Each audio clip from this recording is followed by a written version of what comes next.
سيئات أعمالنا من يهده الله فلا مضل له ومن يضلل فلا هادي له وأشهد أن لا إله إلا الله وأشهد أن محمدا عبده ورسوله أرسله بالهدى ودين الحق ليظهره على الدين كله ولو كره المشركون اللهم صل على محمد وعلى آل محمد كما صليت على إبراهيم وعلى آل إبراهيم اللهم بارك على محمد وعلى آل محمد كما باركت على إبراهيم وعلى آل إبراهيم إنك حميد مجيد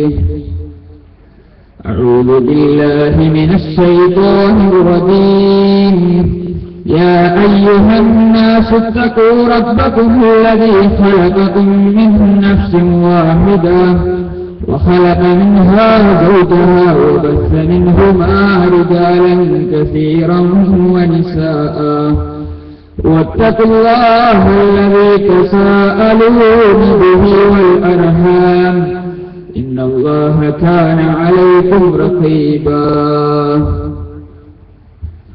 ബഹുമാനരായ വിശ്വാസിനികളെ നമ്മെ ഏവരെയും സൃഷ്ടിച്ച് പരിപാലിച്ചുകൊണ്ടിരിക്കുന്ന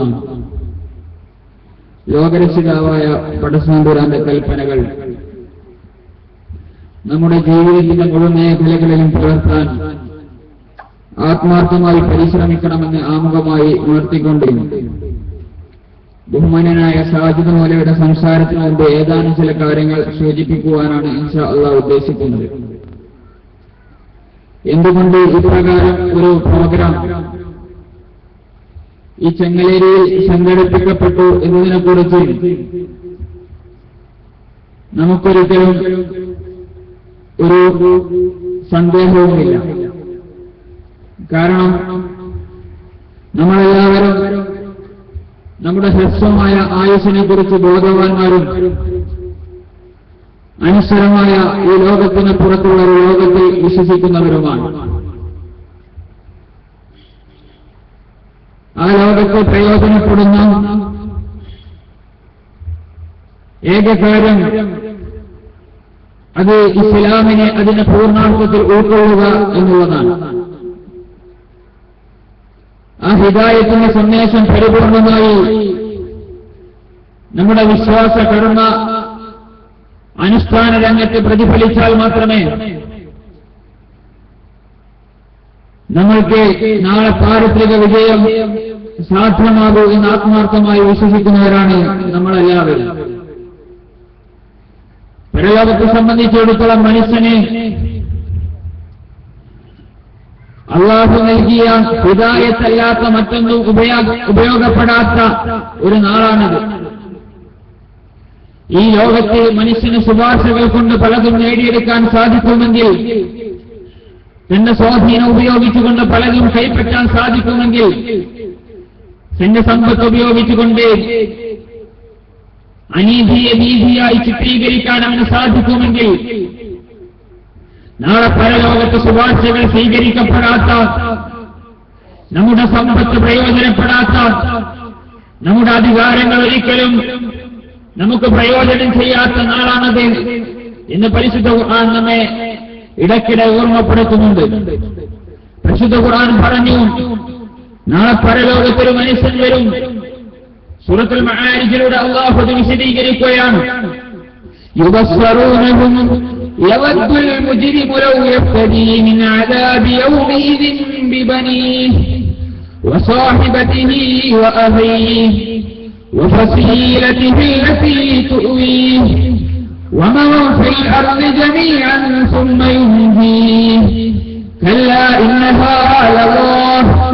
പരിശുദ്ധ ഖുർആൻ പറയുകയാണ്, മനുഷ്യൻ പരലോകത്തവന്റെ ബന്ധുമിത്രാദികൾ പരസ്പരം അവന് കാണിക്കപ്പെടുമെന്നാണ്. അവന്റെ കൂടെ അവന്റെ കൈ പിടിച്ചു നടന്നവന്റെ മകനെ അവൻ പരലോകത്ത് വെച്ച് കാണും. അവന് വേണ്ടി കളിക്കോപ്പുകൾ വാങ്ങിക്കൊടുത്ത പിതാവിനെ അവൻ കാണുമ്പോൾ സ്വന്തം നഫ്സിനെ രക്ഷിക്കാൻ വേണ്ടി സ്വന്തം പിതാവിൽ നിന്ന് മകൻ അകന്നു പോകുന്ന ദിവസമാണത്. സ്വന്തം അമ്മിഞ്ഞതെന്ന മാതാവിനെ അവഗണിക്കുന്ന ദിവസമാണത്. സ്വന്തം ഭാര്യയെ, ജീവിതത്തിന്റെ പാതിയായ ഭാര്യയെ അവഗണിക്കുന്ന ദിനമാണത്. മനുഷ്യരെല്ലാം സ്വന്തം നഫ്സിനു വേണ്ടി ആത്മാർത്ഥമായി ആഗ്രഹിക്കുന്ന സ്വന്തം ഉപ്പയെയും ഉമ്മയെയും സ്വന്തം ഭാര്യയെയുമെല്ലാം നരകത്തിയിട്ടെങ്കിലും പടച്ചതമ്പുരാനെ എന്നെ ഈ നരകത്തിൽ നിന്ന് രക്ഷിക്കണമേ എന്ന് ആത്മാർത്ഥമായി മനസ്സിനാഗ്രഹിക്കുന്ന സന്ദർഭമാണത്. ആ പരലോകത്തിൽ അത്തരം ഭയാനകമായ അവസ്ഥയിൽ നിന്ന് ഒരു മനുഷ്യന് രക്ഷപ്പെടണമെങ്കിൽ ആത്യന്തികമായവന്റെ വിശ്വാസരംഗം ക്ലിയർ ആകേണ്ടതുണ്ട്. എന്ന് പറഞ്ഞാൽ ലാ ഇലാഹ ഇല്ലല്ലാഹ് എന്ന് പ്രഖ്യാപിക്കുന്നതിനപ്പുറത്ത് അതിന്റെ ആശയം ജീവിതം കൊണ്ട് പ്രതിഫലിപ്പിക്കാൻ വിശ്വാസികൾക്ക് സാധിക്കേണ്ടതുണ്ട്. ആ ലാ ഇലാഹ ഇല്ലല്ലാഹ്ക്ക് ഘടകവിരുദ്ധമായ ശിർക്കൊരിക്കലും നമ്മുടെ ജീവിതത്തിൽ വരാൻ പാടില്ല. ആ ശിർക്ക് വന്നു കഴിഞ്ഞാലോ എന്താ ശിർക്ക്? പലപ്പോഴും ഇന്ന് മനുഷ്യർക്ക് അതിന്റെ കാര്യത്തിൽ പോലും സംശയമുണ്ടായിക്കൊണ്ടിരിക്കുകയാണ്. ലാ ഇലാഹ ഇല്ലല്ലാഹ് ഒരു നൂറ്റാണ്ട് പറഞ്ഞ് മുജാഹിദുകൾക്ക് പോലും എന്താണ് ശിർക്ക് എന്ന് മനസ്സിലാകാതെ പോകുന്ന അവസ്ഥ. എന്താ ശിർക്ക് എന്ന് പറഞ്ഞാൽ പണ്ഡിതന്മാർ പറഞ്ഞു, അള്ളാഹുവിന്റെ സിഫത്തിലോ അള്ളാഹുവിന്റെ അഫ്ആലിലോ അല്ലെങ്കിൽ അള്ളാഹുവിന് മാത്രം അർഹതപ്പെട്ടത് മറ്റൊരു സൃഷ്ടിക്ക് കൊടുക്കുമ്പോഴാണ് ശിർക്ക് വരിക. അള്ളാഹുവിന് മാത്രം അർഹതപ്പെട്ടത് ഒരു സൃഷ്ടിക്കും നമ്മൾ കൊടുക്കാൻ പാടില്ല. അത് കൊടുത്തു കഴിഞ്ഞാൽ അള്ളാഹു സുബ്ഹാനഹു വ തആല നമുക്ക് ശാശ്വതമായി സ്വർഗം ഹറാമാക്കും, നരകം നമ്മൾ ശാശ്വതരായി കഴിയേണ്ടി വരും. ഇന്നഹു മൻ യുശ്രിക് ബില്ലാഹി ഫഖദ് ഹറമല്ലാഹു അലൈഹിൽ ജന്ന വമഅവാഹു النار وما للظالمين من انصار.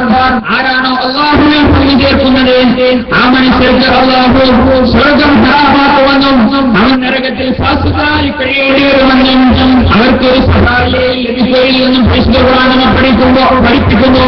നമ്മുടെ വിശ്വാസരംഗത്തിൽ ശിർക്കിന്റെ പുഴുക്കുട്ടുകൾ, ശിർക്കിന്റെ ഏതെങ്കിലും അംശങ്ങൾ വരുന്നുണ്ടോ എന്ന് ആത്മാർത്ഥമായി പഠിക്കുകയും ആത്മാർത്ഥമായി പരിശീലനം നടത്തുകയും ചെയ്യേണ്ടത് വിശ്വാസിയുടെ ബാധ്യതയാണ്.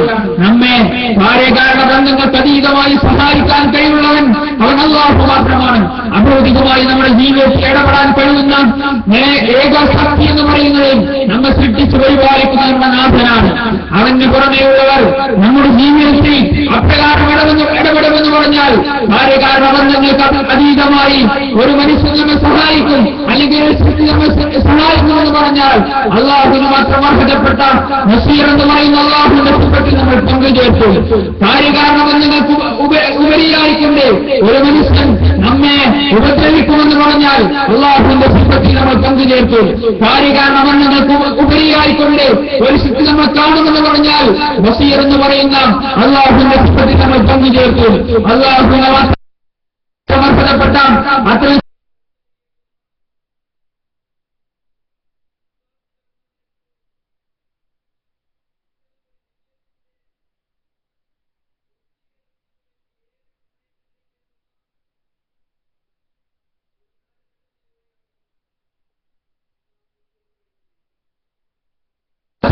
പങ്കുചേർക്കുന്ന അവസ്ഥ ഒരിക്കലും വിശ്വാസപ്പെട്ട അവന്റെ സിഫത്തിൽ പങ്കുചേർക്കുന്നതിന് തുല്യമാണ്. ആ വിശ്വാസം നമ്മൾ മനസ്സിലാക്കണം. ഒരിക്കലും അത്തരത്തിലുള്ള വിശ്വാസം നമ്മുടെ ജീവിതത്തിൽ ഉണ്ടാകാൻ പാടില്ല.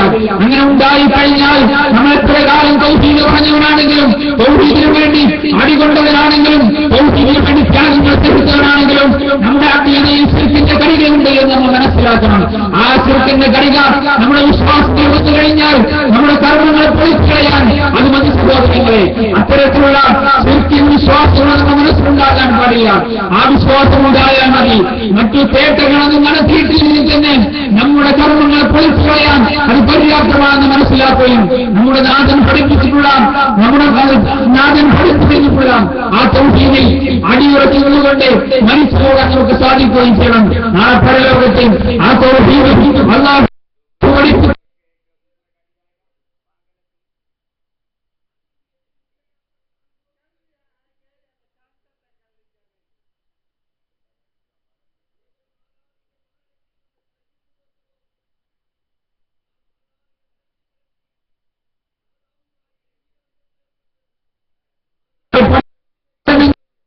കൊണ്ട് നമ്മുടെ ഭാരതീയ ലോകത്തെ സുരക്ഷിതത്വം ഉറപ്പാക്കാൻ നമുക്ക് സാധിക്കണം.